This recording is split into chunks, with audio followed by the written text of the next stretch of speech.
Hello friends, कसे आहात? मजेत. आज आता पुढच्या एपिसोडमध्ये आपण युनिट 1 मधला टॉपिक 5 बघणार आहोत. संख्यादर्शन आणि योगदर्शन. हे जे वैदिक कल्चर आणि वैदिक स्कूल ऑफ फिलॉसॉफी आपण शिकतो आहे, हे जे वैदिक कॉर्पस आपण शिकतो आहे सगळं, याच्यामधला हा शेवटचा भाग असणार आहे. याच्यानंतर आपण नॉन वैदिक फिलॉसॉफीजकडे जाणार आहोत. त्यामुळे संख्यादर्शन आणि योगदर्शन हे समजून घेण्याचा आपण प्रयत्न करू.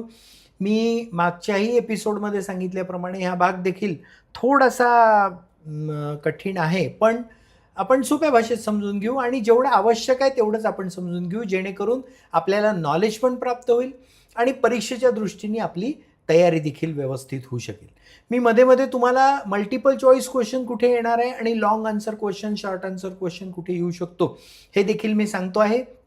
प्रत्येकच एपिसोडमध्ये मी ते सांगतो आहे आणि त्यामुळे तशा पद्धतीचं नोटिंग घेऊन, तशा पद्धतीचे नोट्स घेऊन तुम्हाला आता तुमच्या स्वतःच्या नोट्स बनवायच्या. संख्यादर्शन आणि योगदर्शन असे दोन भाग आहेत. संख्या आणि योग स्कूल ऑफ फिलॉसॉफी, या दोन पुन्हा फिलॉसॉफीच्या स्कूल्स आहेत म्हणजे एक विचारधारा आहे, विशिष्ट एक विचारधारा असते ज्याला संख्यादर्शन म्हणतात आणि योगदर्शन असं म्हणतात. या दोन्हीही फिलॉसॉफीचा विचार आपण या आजच्या एपिसोडमध्ये समजण्याचा प्रयत्न करणार आहोत. या दोन्ही सिस्टीम दोन गोष्टींपासून सुरू होतात. एक म्हणजे प्रकृती आणि पुरुष. आता प्रकृती म्हणजे पुन्हा तोच भाग आहे की ही जी सगळी प्रकृती आहे पूर्णची पूर्ण, आणि पुरुष असे दोन भाग याच्यामध्ये आहेत. संख्या स्कूल जे आहे म्हणजे संख्या दर्शन जे आहे ते देवाचं अस्तित्व मानत नाही, देवाच्या अस्तित्वावर त्यांचा विश्वास नाही. त्यांचा असा विचार आहे की कुठेतरी संचालन करणारी एक शक्ती, एक पॉवर आहे, त्याला ते पॉवर म्हणतात. आणि त्यामुळे संख्या स्कूल जे आहे ते देवाच्या अस्तित्वावर मान्य करत नाही. योगा स्कूल मात्र देवाचं अस्तित्व मान्य करते, की देवाचं अस्तित्व जे आहे, परमेश्वराचं अस्तित्व, आता ज्याला नास्तिक आस्तिक असं आपण आपल्या रेग्युलर भाषेमध्ये म्हणत असतो, देवाचं अस्तित्व ज्याला नाकारायचं आहे, जेव्हा देवाचं अस्तित्व जो स्वीकारत नाही, असा काही वर्ग असतो. प्रत्येकाची स्वतःची धारणा आहे. या गटाने त्या गटावर आपले विचार थोपण्याची गरज नाही. पण संख्यादर्शनाचा अभ्यास जेव्हा आपण करतो, आपण अभ्यास करतोय, आपली स्वतःची मानसिकता किंवा विचार काय आहे हा भाग वेगळा, पण आपण अभ्यास जर करतो आहे तर त्या अभ्यासामध्ये संख्यादर्शन सांगणारा जो स्कूल आहे, संख्यादर्शन सांगणारी जी विचारधारा आहे ती परमेश्वराचं अस्तित्व मान्य करत नाही. आणि योगदर्शन जे आहे ते मात्र परमेश्वराचं अस्तित्व मान्य करतं. शॉर्ट आन्सर क्वेश्चन किंवा ऑब्जेक्टिव्ह टाईपमध्ये, मल्टिपल चॉईस क्वेश्चनमध्ये विचारलं जाऊ शकतं की कोणतं दर्शन हे परमेश्वराचं अस्तित्व मान्य करत नाही. तर संख्यादर्शन हे परमेश्वराचं अस्तित्व मान्य करत नाही आणि योगदर्शन हे मात्र परमेश्वराचं अस्तित्व मान्य करतं. Assumed that Kapil Muni is the author of Sankhyadarshan. संख्यादर्शनाचा जो ऑथर आहे, संख्यादर्शन ज्यांनी निर्माण केलं, ज्यांनी लिहिलं, तो कपिल मुनी होते असं अज्युम केलं आहे, पण त्याच्याबद्दलचं ऑथोराइज्ड आपल्याला माहिती नाही, कोणालाच माहीत नाही. संख्यादर्शनाबद्दलचं सगळ्यात पहिलं लेखन हे ईश्वर कृष्ण नावाच्या ऋषींनी लिहिलं. त्याला संख्याकारिका असं म्हणतात, संख्याकारिका नावाने.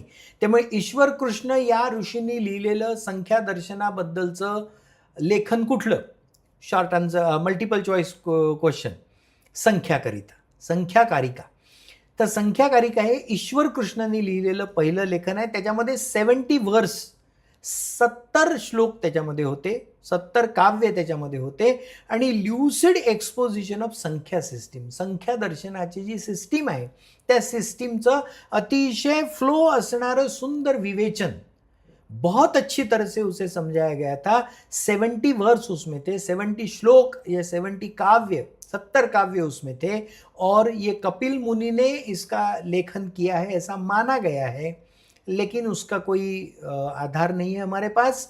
और ईश्वर कृष्ण इस ऋषि ने संख्याकारिका, ये पहला लेखन संख्या दर्शना के अंदर पहला लेखन जो है वो सबसे पहले किया है.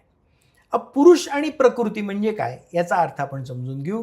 These are two basic things which constitute anything in the world. दुनिया में जो कुछ भी बनता है, जो कुछ भी हमें दिखता है, जो कुछ भी हम महसूस करते हैं, वो ये दो चीजों से बनता है, पुरुष और प्रकृति, मैटर एंड स्पिरिट.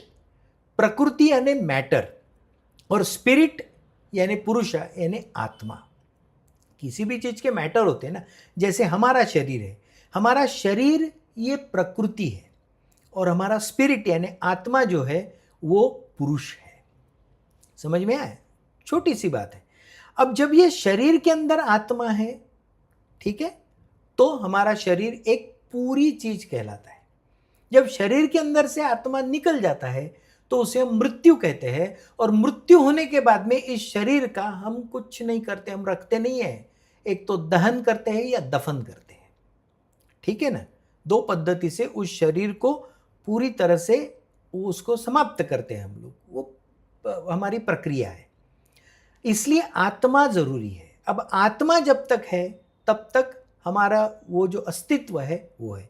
इसलिए मैटर, अब ये हर चीज में है, हर जीवित चीज में ये है कि वो मैटर है और उसका आत्मा है। तो ये जीवित चीज जो ये पेड़ है, पशु पक्षी प्राणी, सब में एक तो मैटर है जिससे शरीर बनता है, और दूसरा है स्पिरिट।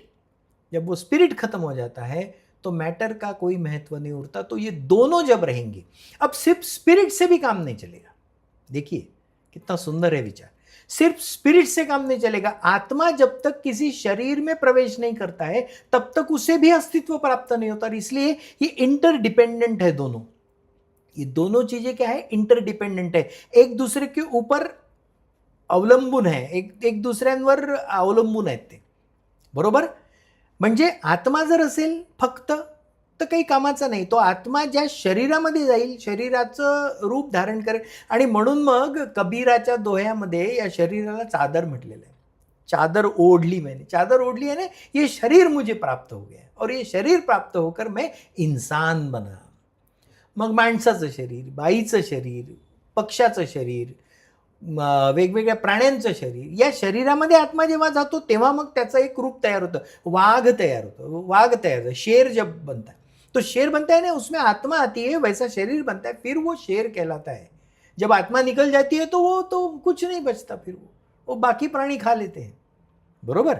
त्यामुळे ही इंटरडिपेंडेंट आहे. म्हणजे मॅटर असेल त्याच्यात आत्मा असल्याशिवाय त्या मॅटरला महत्त्व नाही, प्रकृतीला महत्त्व नाही, पुरुष असल्याशिवाय. आणि फक्त स्पिरिट असेल तर स्पिरिटला कव्हर करणारा काहीतरी मॅटर लागतो, त्याच्याशिवाय ते होणार नाही. आणि म्हणून हे दोन्हीही जर असतील तरच कुठलीही गोष्ट तयार होते या जगामध्ये, जीवित गोष्ट. Association of prakriti with purusha, then everything comes into existence. या दोन्हीचा संमेल, मी तेच सांगितलं की दोन्ही जेव्हा जोडल्या जातात, ह्या दोन्हीचं एकमेकांवर असणारं अस्तित्व जेव्हा तयार होतं तेव्हा खऱ्या अर्थानं कुठल्याही गोष्टीचं अस्तित्व आपण मानतो. त्यामुळे या दोन्ही गोष्टीचं सम्मिलित होणं, या दोन्ही गोष्टीचं असोसिएशन होणं, या दोन्ही गोष्टीचं एकत्रित येणं हे अतिशय महत्त्वाचं आहे. हे एकत्रित आल्यानंतर कुठलीही गोष्ट जगामध्ये एक्झिस्ट होईल.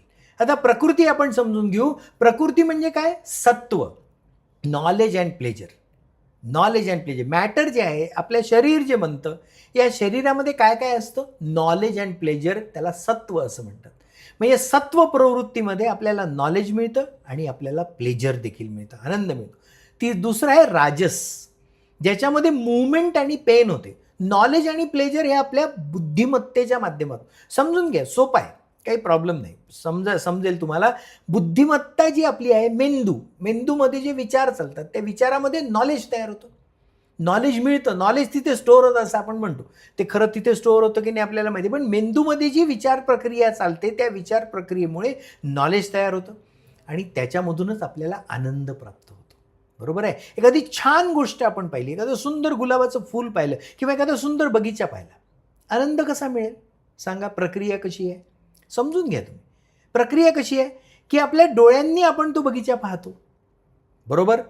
आपले जे सेन्सेस आहेत ते सगळे सेन्सेस कामाला लागतात बघा, फार सुंदर आहे. आणि मग ती प्लेजर, मग तो आनंदाची अनुभूती आपल्याला होते. आपण एखाद्या बगीच्यात गेल्यानंतर खूप सुंदर बगीचा होता असं आपण म्हणतो. कशाच्या आधारावर म्हणतो? आपल्या डोळ्यांना ते सौंदर्य दिसतं, फुलांचं आणि सगळं सुंदर हिरवगार गवत त्या ठिकाणी आहे हे आपल्याला डोळ्यांना दिसतं. त्या ठिकाणी पक्षी असतील तर त्या पक्ष्यांचा कानांनी आवाज आपल्याला येतो, छान आवाज आपल्याला ऐकू येतो, बरोबर. गुलाबाचा सुगंध नाकानी आपल्याला सुगंध घेता येतो, ओके, सुंदर. त्या बगीच्यामध्ये जर फळं असतील तर ते फळं खाल्ल्यानंतर त्याची सुंदर टेस्ट आपल्याला मिळते आणि त्या गुलाबाच्या सुंदर फुलांना जेव्हा आपण स्पर्श करतो, वो गुलाब की पंखुड़ियाँ जो होती है ना नाजुक, उन्हें जब हम स्पर्श करते हैं तो वो स्पर्श हमें सुख की अनुभूति देता है। तो इस तरह से एक बागीचे में जब हम जाते हैं तो वहाँ हमें जो सुंदर दिखने को मिलता है, फूल खिले हैं और सुंदर वहाँ पर हरी भरी घास है, तो वो देखने के बाद में हमारा जो एक सेंस है वो एक्टिवेट हो जाता है। फिर वहाँ पर अगर पक्षी है, उनका आवाज़ हम सुनते हैं तो हमारा दूसरा सेंस एक्टिवेट हो जाता है। खुशबू बहुत सुंदर आ रही है फूलों की, तो हमारा तीसरा सेंस जागृत हो जाता है, एक्टिवेट हो जाता है। फिर हम कुछ फल खाते हैं, वो टेस्ट जो डेवलप होती है, वो चौथा सेंस हमारा एक्टिवेट होता है। और जब हम छूते हैं किसी चीज़ को, सुंदर गुलाब की पंखुड़ियों को हमने छुआ नाजुक सी, तो हमारा टच जो है वो एक्टिवेट हो गए। तो इस माध्यम से ये सब एक्टिवेट होने के बाद में फिर हमारा मस्तिष्क जो है, हमारा आपला मेंदू जो है कि हमारा ब्रेन जो है, our brain gives a signal that these are all good things which are felt by the senses. These are all beautiful things which are felt by the senses. And then there is a message that I am feeling very happy. I am just enjoying pleasure. I am sensing the pleasure. मुझे खुशी महसूस हुई, ये बहुत अच्छा है. तो ये सत्व में आता है. दूसरा है राजस. अब इस पोजीशन में हम रह नहीं सकते हरदम रह नहीं सकते ना कि भाई बढ़िया प्लेजर नॉलेज, ऐसा नहीं होता. Movement end pen. मूवमेंट यानी हम लोग, हमारा जीवन चलते रहता है, फिर कभी खुशी है, कभी गम है, कभी दुख है, कभी कोई एक्सीडेंट है. खुशी भी है, कहीं खुशी के भी प्रसंग आते, लेकिन दुख के भी आते. वो क्यों आते? क्योंकि हम मूवमेंट करते. मूवमेंट क्यों करनी पड़ती? क्योंकि हमारा दिन, हम प्राणी मात्र है, हम इंसान हैं, जीवन जीना है हमें. जैसे आप लोगों को कॉलेज में जाना है, पढ़ना है, फिर नौकरी करनी है, फिर नौकरी करोगे तो फिर ट्रैफिक में नौकरी की जगह जाना है, पहुंचना है, काम करना है. काम का किसी को आनंद है, किसी को दुख है. तो ये जो मूवमेंट एंड पेन, उसके साथ में पेन भी आता है. बराबर है. किसी एक जगह कर बैठे रहे, आगे चलकर बुद्ध फिलॉसफी जब हम देखेंगे तो वहाँ भगवान गौतम बुद्ध के जीवन में वो प्रसंग है, हम सबको मालूम है कि सिद्धार्थ गौतम वो महल में रहते थे और उन्हें कोई दुख ही नहीं दिखता था. दुख पता ही नहीं था उन्हें, क्योंकि सब सुख थे उनके आजू बाजू. लेकिन एक दिन महल के बाहर जब निकले और उन्होंने वो शव यात्रा देखी, मृत्यू झाला होता कोणाचा तरी आणि ते प्रोसेशन चाललं होतं, त्याला शवयात्रा म्हणतात, आपली अंतिम यात्रा चालली होती. आणि ती डेड बॉडी पाहिल्यानंतर त्यांच्या असं लक्षात आलं की अरे ये क्या है, कि किसी को लेके जा रहे हैं और लोग रो रहे हैं. तो मृत्यु. और फिर उन्हें पता चला कि मैं जो महसूस कर रहा हूं, मेरे जीवन में जो चल रहा है, वो सब सुख ही सुख है, लेकिन दुख ये भी जीवन का एक बहुत इंपॉर्टंट पार्ट है. बुद्ध फिलॉसॉफी में देखेंगे हम लोग काय आहे मूळ, सगळ्या दुःखाचं मूळ काय आहे, हे ते गौतम बुद्धांनी सांगितलेलं आहे. राजस, मूवमेंट एंड पेन. ओके. और तीसरा जो पार्ट है वो है तमस, डार्क एंड इग्नोरेंस.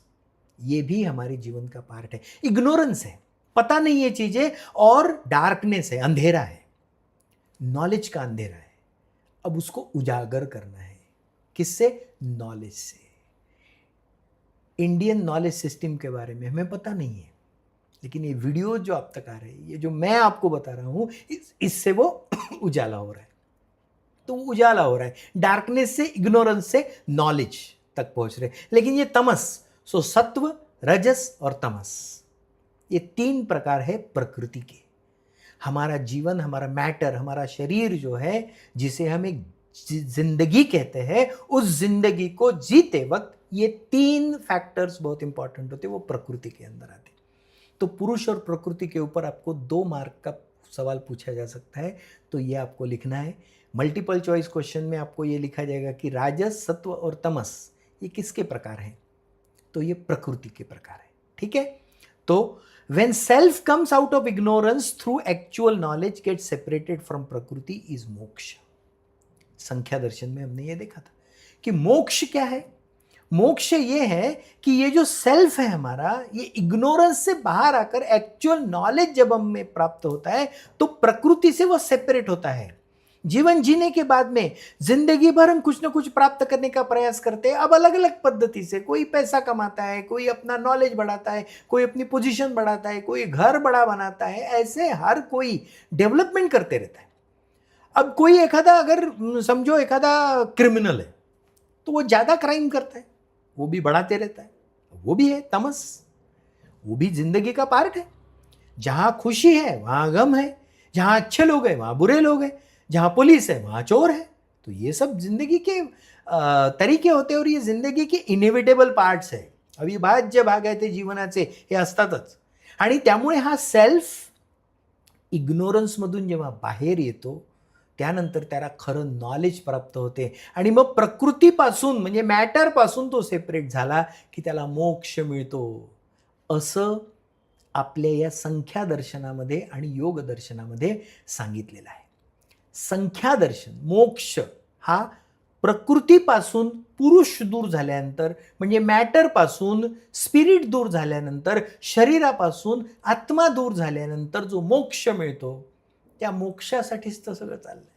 असं म्हणतात ना, मोक्ष मृत्यू झाल्यानंतर बऱ्याच पहा आपल्या धर्मांमध्ये आणि आपल्या सगळ्या याच्यामध्ये ती एक पूजा पद्धती केली जाते. तो मोक्ष मिळाला पाहिजे, आत्म्याला मोक्ष मिळाला पाहिजे, है ना. असं आपण जेव्हा म्हणतो सद्गती प्राप्त हो, सद्गती म्हणजे काय? सद्गती म्हणजे त्या आत्म्याचा जो प्रवास आहे तो पुन्हा मोक्षापर्यंत झाला पाहिजे आणि तो अतिशय योग्य पद्धतीने झाला पाहिजे. ओके, असं आपल्या संख्या दर्शनामध्ये सांगितलेलं आहे. आपल्या फिलॉसॉफीमध्ये ते सांगितलं आहे आणि आपणही ते पाळतो, आपण त्या पद्धतीने पाळतो. आपण मृत्यू झाल्यानंतरचे जे विधी आणि हे सगळं करत असतो याच्यामागची भावनाच मुळात ती आहे. आता काही जण याच्यावर विश्वास ठेवतात, काही जण याच्यावर विश्वास ठेवत नाही, पण हे मात्र मान्य करावं लागेल की ती एक पॉवर आहे. आपण त्याला पॉवर म्हणू, काही जण त्याला आत्मा म्हणतील, काही जण त्याला पॉवर म्हणतील, पण पॉवर मात्र आहे. कारण ती पॉवर निघून गेल्याबरोबर माणसाचा मृत्यू होतो आणि मग ते शरीर काही उपयोगाचं राहत नाही, त्या शरीराला काही अर्थ उरत नाही, ते लवकरात लवकर डिस्पोज अप केलं जातं. बरोबर, एक तर दहन केलं जातं किंवा दफन केलं जातं, ठेवलं जात नाही जोपर्यंत आत्मा आहे तोपर्यंत. म्हणून आपण त्याला आत्मा असं म्हणलं गेलेलं आहे, त्याला आपण पॉवर म्हणू.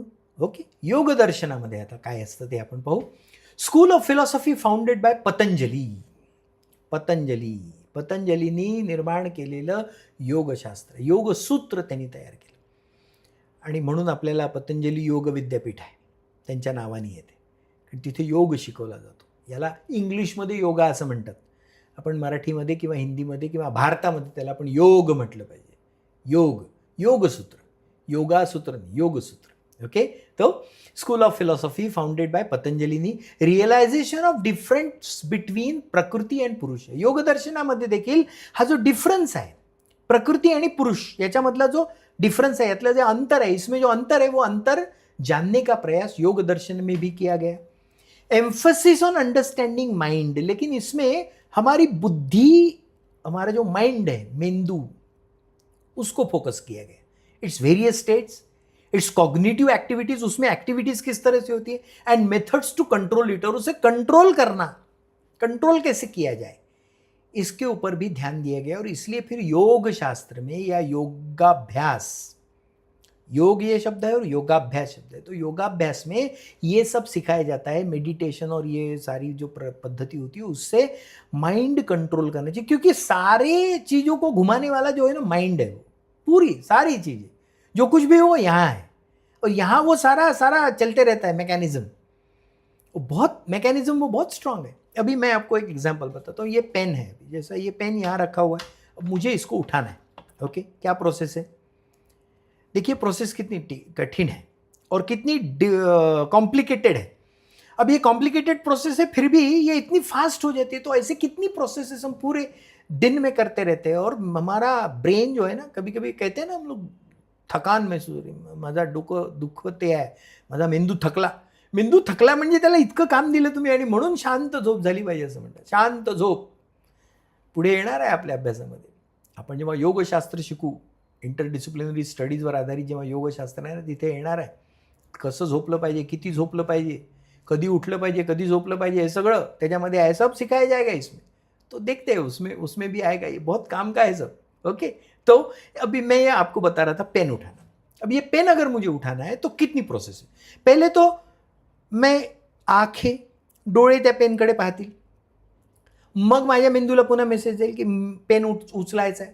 मग उचलायचं आहे तर कोणत्या अवयवाने उचलायचं आहे? पायाने नाही उचलायचं आहे, हाताने उचलायचं आहे. मग हाताच्या कोणत्या भागाने उचलायचं आहे? इथून उचलायचं आहे, इथून उचलायचं आहे, इथून उचलायचं आहे की इथून उचलायचं आहे? मग पंजाने. पंजामधल्या कोणत्या बोटांनी उचलायचं आहे पेन? मग हे 3 बोटं वापरायचे आहेत. मग हे 3 बोटं वापरताना मला पुन्हा पुन्हा मेसेज चालला. मग हात इकडे न्यायचा आहे. पेन इथे नाही आहे, इथे आहे. मग इथे न्यायचा आहे. इथे नेताना माझे डोळे त्याच्याकडे असले पाहिजे. मग उचलायचा आहे मला उचलायचा आहे. मग तो उचलायचा तर किती पॉवर लावली पाहिजे? हे सारे मेसेज आ रे जा रे, आवागमन. मेसेज चालला, उत्तर येऊन, मेसेज चालला, उत्तर येऊन राहिलं. मग हा पेन उचलला, आता उचलून काय करायचं? हा पेन उचलून मला खिशाला लावायचा. मग खिशाला लावायचं तर कशा पद्धतीने लावायचा? खिसा कसा आहे, कशा पद्धतीने लावायचा आहे? हे सगळं एकेका गोष्टीसाठी, म्हणजे एक छोटीशी गोष्ट असेल तर त्याला किती मोठे मेसेजेस द्यावे लागतात. इतका ब्रेन आपला काम करतो. तर या ब्रेनला कंट्रोल कसं करायचं? कधीकधी हा आपण कंट्रोल करतो, पण कधीकधी याच्यामध्ये येणारे विचार अनकंट्रोलेबल असतात. कुठून येतात माहीत नाही, आणि ते इतके येतात की मग मोहरील सर सांगतात की कॉन्सन्ट्रेट करा, आणि कॉन्सन्ट्रेट करताना बाकीच विचार येतात मग डोक्यामध्ये. बरोबर असं होते ना, की मी जेव्हा हे लेक्चर शिकवतोय तुम्हाला, तर हे शिकवत असताना मी सांगतो की कॉन्सन्ट्रेट करा, फोकस करा. हे कठीण आहे बरं समजायला, फोकस करावं लागेल. फोकस जितकं करायचं म्हणलं तेवढे विचार जास्त येतात. जसं मेडिटेशन कशा पद्धतीने करायचं परफेक्टली ते मी तुम्हाला सांगणार आहे. एका सेशनमध्ये ते आहे, ते मी सांगणार आहे. तर मेडिटेशन कसं करायचं? तर ते मेडिटेशन करताना मनात विचार आले नाही पाहिजे असं म्हटलं तर जास्त विचार येतात. म्हणून योगदर्शनामध्ये या एम्फसिस करण्यात आलं मेंदूवर, विचारांवर, आणि ते कंट्रोल कसं करायचं याच्याबद्दल बोलण्यात आलं. Focus on physical, psychological and moral status. माझं जे फिजिकल स्टेटस आहे, माझं शरीर चांगलं राहिलं पाहिजे ना, आणि म्हणून योगाभ्यास आपल्याला आपल्या शरीराबद्दल, नाहीतर ते मोबाईल पाहून पाहून मान खाली घालून हे सगळे स्पॉन्डिलिसिस सुरू होतं. 21-22 वर्षाचा पोरगी स्पॉन्डिलिसिस. व्यायाम करायचे. ते व्यायाम कशासाठी करायचे? तर फिजिकल ॲक्टिव्हिटीज. आपलं फिजिक चांगलं राहिलं पाहिजे शेवटपर्यंत. असं म्हणतात की आपलं शरीर जर चांगलं राहिलं शेवटपर्यंत तर माणूस पुण्यवान आहे असं म्हटलं जातं. पुण्यवान कायसाठी? नाही तर काय, कंबर दुखते, पाठ दुखते, मान दुखते, हे दुखतं, ते दुखतं, सारखं रडत राहतं. छोट्या छोट्या वयामध्ये 21-22व्या वयामध्ये डायबिटीज झालेले पोरं असतात. स्ट्रेस येतो, ताण येतो. ह्याला कंट्रोल कसं करायचं? म्हणजे एक आहे फिजिकल, दुसरं आहे सायकोलॉजिकल, आणि तिसरंही महत्त्वाचं आहे मॉरल, नैतिक. नैतिकताही असली पाहिजे ना. सगळं अनैतिक करून चालणार नाही. जो अनैतिक करतो तो क्रिमिनल असतो. नीतिमूल्यांनीच वागायचं आहे आपल्याला. नीतिमूल्यांनीच आपल्याला राहायचं आहे. काही लोक नीतिमूल्य पाळतच नाही. कसंही भ्रष्टाचार करतात, कुठे वाईट कामं करतात, लोकांना लुबाडतात, लोकांना लुटतात, अशा पद्धतीची कामं. नैतिकता सोडलेली असते. पण माणसाचं जीवन मोक्षापर्यंत जर न्यायचं असेल, जे आपल्याला संख्यादर्शन सांगतं, त्याच्यामध्ये नैतिकता देखील महत्त्वाची आहे. त्यामुळे योगदर्शन फिजिकल ॲक्टिव्हिटीजवर फोकस करतं, सायकोलॉजिकल ॲक्टिव्हिटीजवर फोकस करतं, आणि मॉरल ॲक्टिव्हिटीजवर देखील फोकस करतं. योगदर्शनाच्या 8 स्टेप्स आहेत. आपल्या या आजच्या एपिसोडमधला हा शेवटचा भाग पण फार इंटरेस्टिंग आहे. योगदर्शनाच्या 8 एपिसोड आहेत, 8 स्टेप्स आहेत त्याच्या. एक आहे यम, म्हणजे फोरबिअरन्स, कंट्रोल. प्रत्येक गोष्टीवर कंट्रोल करणे, आणि हा कंट्रोल फार महत्त्वाचा आहे. हाच करता येत नाही कोणाला. परीक्षा होईपर्यंत आता मी बाकी जास्तीचे कामं कुठलेही करणार नाही. कंट्रोल. माझा मोबाईल मी कमीत कमी वापरेल. कंट्रोल. जास्तीत जास्त मोबाईल मी माझ्या अभ्यासासाठी, मोहरील सरांचे लेक्चर्स आहेत ते पाहायसाठी वापरेल. स्क्रीन टाईम किती आहे माझा? 8 तास, 6 तास पहा आपल्या मोबाईलमध्ये. आपल्या मोबाईलमध्ये ते एक टूल आहे की स्क्रीन टाईम पाहता येतो. धक्का बसेल तुम्हाला एकदम. मलाही बसतो कधी कधी. इतका मोबाईल पाहिला जातो, आणि मग मान खाली घालून तो पाहायचा. कंट्रोल योगदर्शनामधला एक महत्त्वाचा भाग. दुसरा आहे नियम, ऑब्झर्वन्स, पॉझिटिव्ह कमांड. नियम आहे. एखादी गोष्ट कंटिन्युअस करायची. 7 वाजता इंडियन नॉलेज सिस्टीमचा अभ्यास करायचा म्हणजे करायचा. काही झालं तरी करायचं, काही झालं तरी. मग ते नियम पाळावं लागतात त्याच्यासाठी. सकाळी उठायचं, 6 वाजता उठायचं. एक दिवस उठते आमचा दोस्त, त्याला मोहरील सर सांगतात नाही ते असा नियम आहे, ते सकाळी 6 वाजता उठलं पाहिजे. प्रेरणा मिळून जाते एकदम त्याला. आणि तो उठतो सकाळी 6 वाजता. आणि 6 वाजता उठल्यानंतर त्या दिवशी फिरायला वगैरे जातो. दुसऱ्या दिवशी सकाळी 6 वाजता थंडीचे दिवस आहेत, आता थंडी पडून राहिली, झालं. ब्लँकेटमध्ये आतमध्ये अलार्म वाजल्याबरोबर स्नूज करून टाकायचं आणि बंद करून टाकायचं. असं करतो आमचा बंधू. नियम योगशास्त्रामधला महत्त्वाचा, योगदर्शनामधला महत्त्वाचा भाग आहे. आसन, फिजिकल फिटनेस मित्रांनो अतिशय महत्त्वाचं आहे. आपल्या गावामध्ये जी उंच टेकडी आहे किंवा अनेक गावांमध्ये, आता तुम्ही तर सगळे अमरावती विद्यापीठाच्या वेगवेगळ्या गावात राहतात, उंच बिल्डिंग असेल तर एकदा चढून पहा. खुद को टेस्ट करो. 8 मजली बिल्डिंग असेल तर सगळी जिने चढून जायचं, वरती खाली उतरायचं, पहा कशी स्थिती होते. दम लागतो, धाप लागते. का असं होतं? कारण आपण फिजिकल फिटनेस ठेवलेला नाही आहे. कार्डिओव्हस्क्युलर फिजिकल फिटनेस म्हणतात त्याला. आपलं हृदय चांगलं राहिलं पाहिजे, आपले फुफ्फुसं चांगले राहिले पाहिजे. कोरोनामध्ये तेच लोक गेले, त्याला फार शब्द होता कोणता? कोमॉर्बिडिटीज. कोमॉर्बिडिटीज म्हणजे काय? ज्यांना ब्लड प्रेशर आहे, ज्यांना कुठे डायबिटीस आहे, कुठे श्वासाचा त्रास आहे, कुठं अमुक आहे, कुठे ढमुक आहे, हे सगळे लोक कोरोनामध्ये जास्तीत जास्त मृत्यू झाला आणि जास्तीत जास्त सफरर राहतीलही भविष्यात. कारण आपण योग साधना, फिजिकल फिटनेस ठेवत नाही आपण. तो करायचा म्हटलं तर काही लोक त्या जिममध्ये जातात सरळ. मग 4 दिवस जिम करायचा, 8 दिवस जिम करायचा, 2 महिने जिम लावायचा, बॉडी वॉडी बना के वो सब बस तेवढा भाग करायचा, नंतर मग सोडून द्यायचं. त्याच्यापेक्षा साधे साधे फिजिकल फिटनेस जर आपण करू शकलो मित्रांनो, मैत्रिणींनो, अतिशय महत्त्वाचं आहे. अतिशय महत्त्वाचं आहे. काही मैत्रिणींचा फिजिकल फिटनेस बघताना आणि मेडिकल टेस्ट केल्यानंतर असं लक्षात येतं, मी महिला महाविद्यालयाचा प्राचार्य म्हणून माझ्या बहिणी आहेत अनेक माझ्या कॉलेजमध्ये, त्यांचं जेव्हा मेडिकल केलं जातं तेव्हा हिमोग्लोबिन 8 आणि 9 असतं फक्त, जे 12 आणि 13 असायला पाहिजे. असं हे बरोबर नाही. त्याच्यासाठी म्हणून योग दर्शन अभ्यास कशासाठी करायचा आहे? तुम्ही जे प्रश्न विचारता ना, 2 मार्काचा प्रश्न येईल का, 4 मार्काचा प्रश्न येईल का, प्रश्न तर येतील, तुम्ही सोडवालही छान. नॉलेज आणि इन्स्पिरेशन मिळते आपल्याला या अभ्यासातून. काय केलं पाहिजे, कसं केलं पाहिजे, आणि हे कोणी सांगितलं आहे? आपल्याच देशातल्या पुरातन लोकांनी सांगितलेलं आहे, आपल्याच देशामध्ये सांगून ठेवलेलं आहे. हे आता जग ऐकून राहिलं.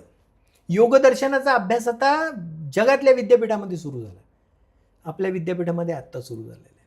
पण हे आपल्याला शिकलं पाहिजे. आसना, वेगवेगळे आसन असतात. किती मोठा भाग आहे. म्हणजे हे स्पॉन्डिलायसिसचा तुम्ही त्रास सांगतो ना, मोबाईल पाहिल्यामुळे किंवा खुर्चीवर सारखं बसल्यामुळे जे त्रास होतात आणि स्पॉन्डिलायसिस होतो, मानेला इथे दुखायला लागतं, याच्यावर इलाज आसनच आहे. वेगवेगळ्या प्रकारचे आसनं केल्यानंतर जे योगाभ्यासामध्ये शिकवले जातात, अनेक आजार बरे होतात.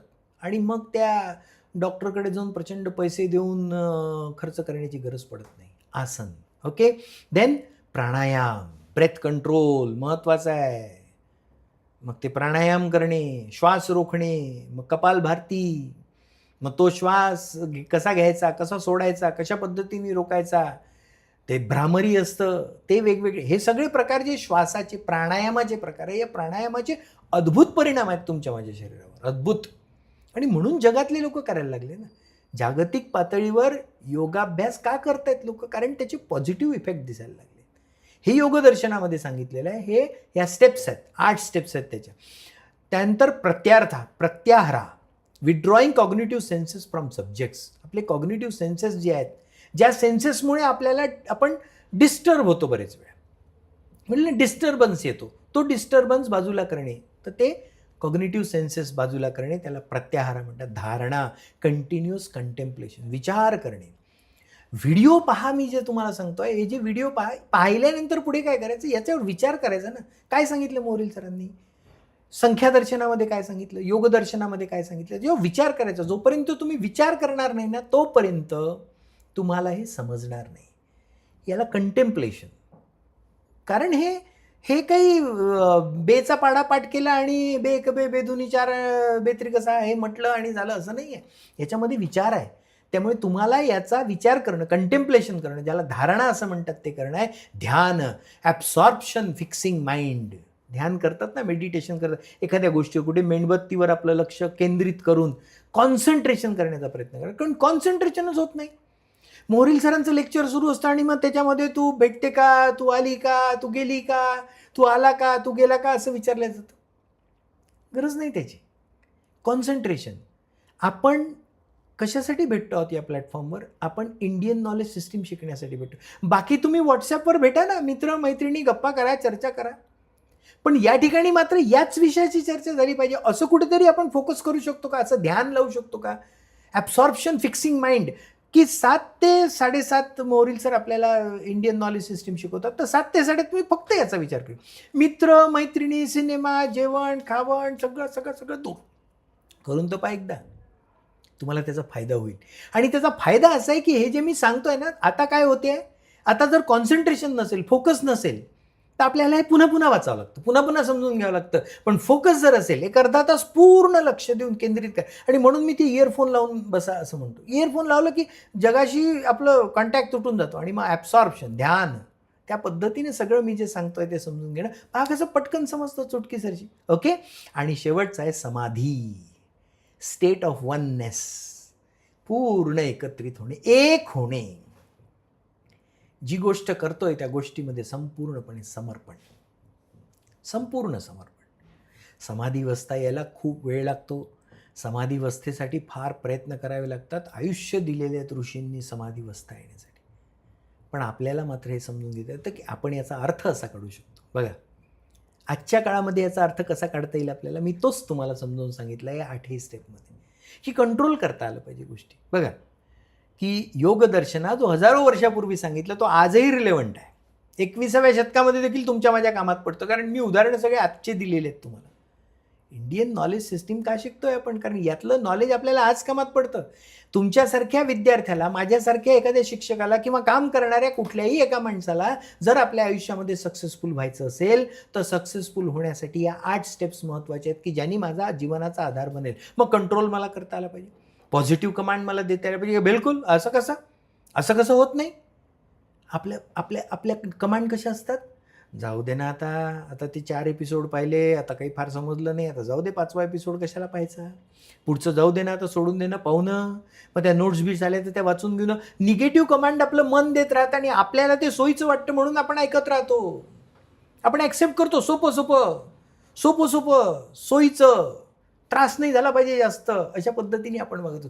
कमांड पॉझिटिव्ह देता आला पाहिजे की वा वा, असं कसं नाही येत? बिलकुल येणार. 30 मार्काचा पेपर असेल तरी देखील मी अभ्यास पूर्ण करीन, कारण मला समजून घ्यायचं आहे. उद्या नोकरी मिळवताना या सगळ्या गोष्टीचा मला फायदा होणार आहे. Control, positive commands, physical fitness, बिलकुल उठलं पाहिजे सकाळी, 4 किलोमीटर फिरायला गेलंच पाहिजे कंपल्सरी. असं कसं जमत नाही? बिलकुल जमते. पण मला माझी कमांड काय मिळते? निगेटिव्ह कमांड, झोप ना आता, जाऊ दे ना. मोहरील सर सांगतच राहते, काही प्रॉब्लेम नाही. झोपून जा मस्त, चादर बिदर घेऊन, छान वाटते. हे आपलं एक मन सांगत असतं आपल्याला, निगेटिव्ह कमांड. आणि तीच आपण ऐकतो, कारण आपल्याला तीच छान वाटते. पण पॉझिटिव्ह कमांड अशी दिली पाहिजे की बिलकुल उठ. असं कसं नाही? फिजिकल फिटनेस राहायला पाहिजे. झाली तुझी 7-8 तास जी झोप लागते ती झाली. तू तिकडे 11 वाजता झोपला, आता झाले 6 वाजले, झाली मस्त, मग भक्कम झोप झाली. 7 तास झोप खूप झाली तुझ्या वयामध्ये, उठ आता. अशी पॉझिटिव्ह कमांड आपल्याला देता आली पाहिजे. ब्रेथ कंट्रोल, प्राणायाम शिकले पाहिजे. कारण प्राणायामाने आपलं हृदय चांगलं राहतं. नाही तर हृदयाचे रोग होतात. आणि आजकाल तर नवीन सर्वेजमध्ये स्ट्रेस आणि हे सगळं वाढायला लागलेलं आहे. वर्ष 25 ते वर्ष 35 या वयोगटामध्ये कितीतरी लोक हार्ट अटॅकने गेले. असं झालं नाही पाहिजे. ओके. प्रत्याहारा, विड्रॉईंग कॉग्निटिव्ह सेन्सेस, धारणा, कंटिन्युअस कंटेम्प्लेशन, विचार करणे. आता कंटिन्युअस सिरियस राहायचं का? मग मोहरील सरांनी या विषय गंभीर राहायचं का? नाही, मस्त हसत राहायचं, मजा करत राहायची. पण आपल्या जीवनाचं टार्गेटही ठेवायचं ना, आणि त्या टार्गेटचा विचार करायचा. की पहिल्या लेक्चरमध्ये मोहरील सरांनी सांगितलं की 4 ते 5 वर्षानंतर माझं काहीतरी झालं पाहिजे बाबा, चांगलं काहीतरी छान झालं पाहिजे, काहीतरी कुठल्या तरी पोझिशनला जाता आलं पाहिजे, पैसे बिशे कमावता आले पाहिजे, आपल्या पायावर उभं राहिलं पाहिजे.